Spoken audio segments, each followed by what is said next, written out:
Hello and welcome. In this video we'll be taking a look at a game called Randomly Generated Droids. As the title might hint at, this game is randomly generated. Well, let's go a little bit deeper. This game is a procedurally generated roguelike game with a heavy amount of gameplay centered all around sword fighting. That is the entire premise. Despite how basic it sounds, this game is actually a little bit more deeper than you might expect. For example, once you start in, you're going to be given a starter class. But if you take a little look around into the selection of classes, it should become a little bit apparent that, whoa, there's a little bit more here than what I actually thought there would be. The game itself houses over 30 different classes that you can play as, and if that's not enough, there is quite a lot more that we'll be diving into. As mentioned, you'll have a class starting out, and you can queue up with other players when you play the game, and once you're actually in, your class has two abilities that will help you along your journey. Also, as mentioned, the game is procedurally generated, so that includes every single thing once you get into the match.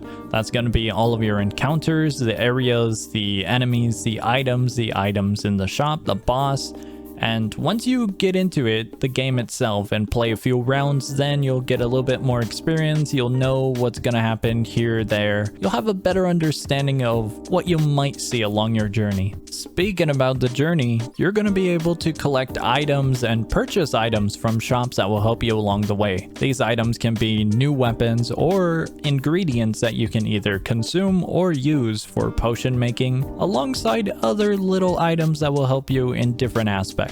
Now, let's say you might have not have done so well. Let's say you and your teammates all died a little bit in the beginning or a little bit near the end, or maybe you did absolutely amazing and you completed the entire game, defeated the boss. Well, in that case, you're going to be teleported back to the lobby and you'll have points. Points is the main currency used in the lobby to purchase new classes. However, we do have to talk a little bit more about purchasing. There's two other things we gotta cover. The first one is gonna be basic and short. It's Robux. There's about 3 classes, only 3 out of the 30 something plus that cost Robux. Now, the second part of this is crowns. Crowns is an additional currency. Crowns are used for the bottom of the list classes. These are special classes, and the way you get crowns is through a different game mode. The game mode, if it wasn't simple enough, is called the Crown Challenge. This, however, is quite different from a normal playthrough. This is going to be a solo experience, and this solo experience isn't totally random. The challenge part of this is going to be how it's structured. Every single day, you're going to be given a crown challenge to attempt, and if you complete it, you'll get a crown. The information that you get on this prompt is going to be about the challenge itself, such as what class you're going to be going as, what the boss is, and a little bit more of what you might have.